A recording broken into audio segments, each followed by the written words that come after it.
जय श्री कृष्णा। आइए सुनते हैं ज्येष्ठ माह में सुनी जाने वाली 19वें दिन की कथा।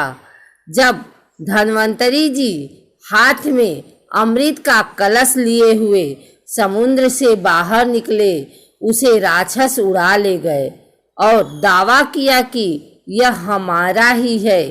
राक्षसों और देवताओं में मुठभेड़ हुई। तब दोनों के बीच में यह छीना झपटी हो रही थी। तब मंत्र मुग्ध कर देने वाली जगन मोहिनी वहां प्रत्यक्ष हुई। उसे देखकर राक्षस उस पर रिझ गए। मोहिनी ने राक्षसों से कहा, अमृत मुझे दो, मैं बांटूंगी।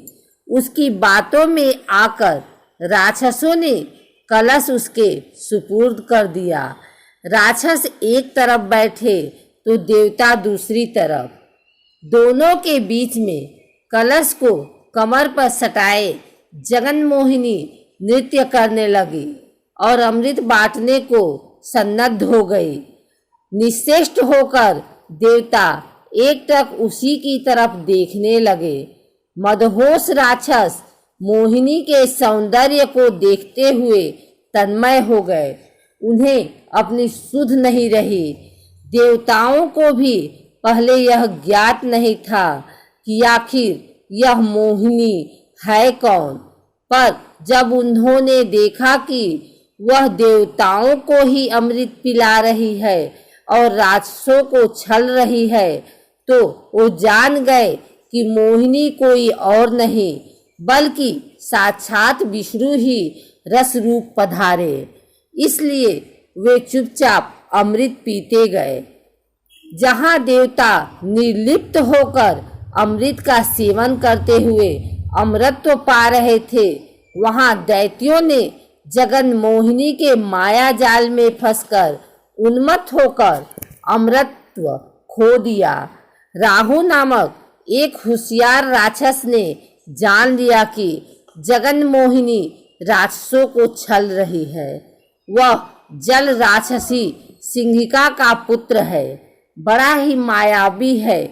जब उसने देखा कि सच्चाई बताने पर भी राक्षस सुनने और विश्वास करने की स्थिति में नहीं है, तो उसने स्वयं देवता का रूप धारण किया और देवताओं की पंक्ति में बैठकर अमृत पी गया। सूर्य चंद्र ने उसकी यह धूर्तता देखी और उन्होंने मंदर पर्वताग्र पर आसीन बहुरूपी विष्णु को यह विषय सूचित किया। विष्णु ने अपना चक्र राक्षस को मार डालने भेजा। विष्णु के चक्र से बचने के लिए राहु ग्रहों में चक्कर काटता रहा और आखिर अंतरिक्ष में प्रवेश किया।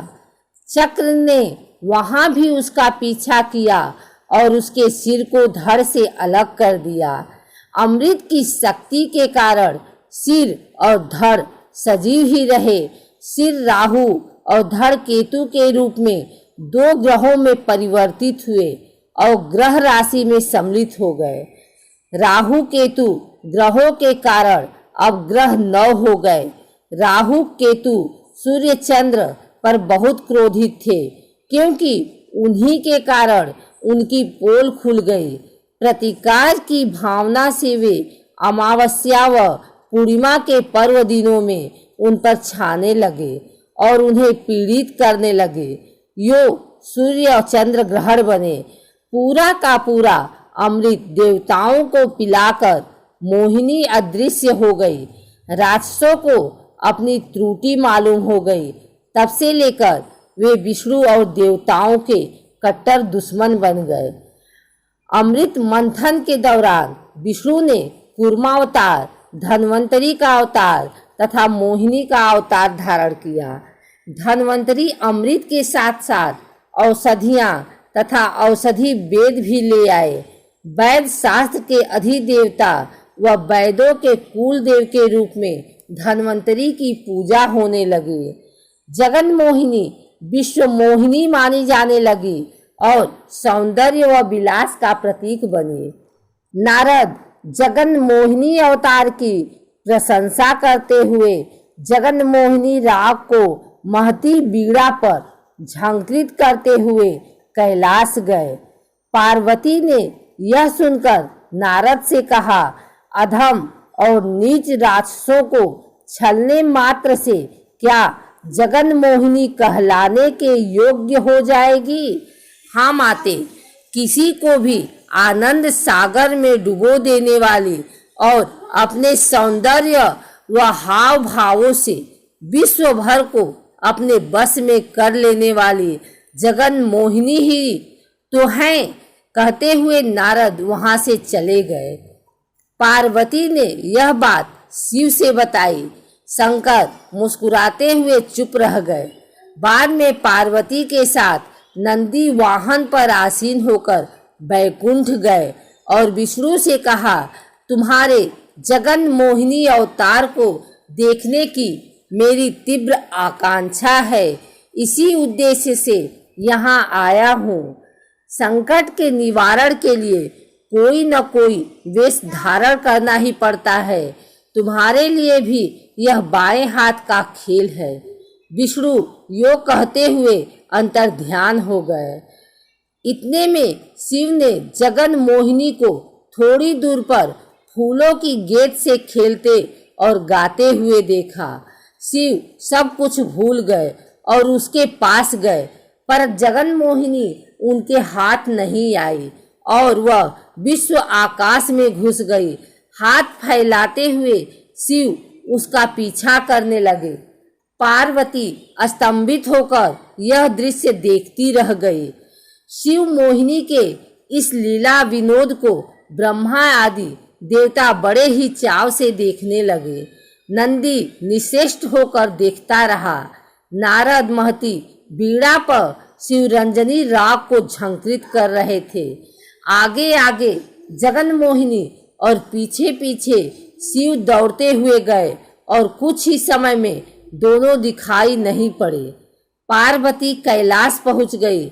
जगन मोहिनी तेज मंडलों से होते हुए शिव को पूरे विश्व में घुमाया और कैलाश पहुंची। शिव को उसे छूने से मना करती हुई जब वह पार्वती के पास जाने लगी, तब शिव ने उसकी कमर पकड़ ली। देखा, आपका पतिदेव कितना नटखट है, कहती हुई भय के मारे वह पार्वती के पास खड़ी हो गई।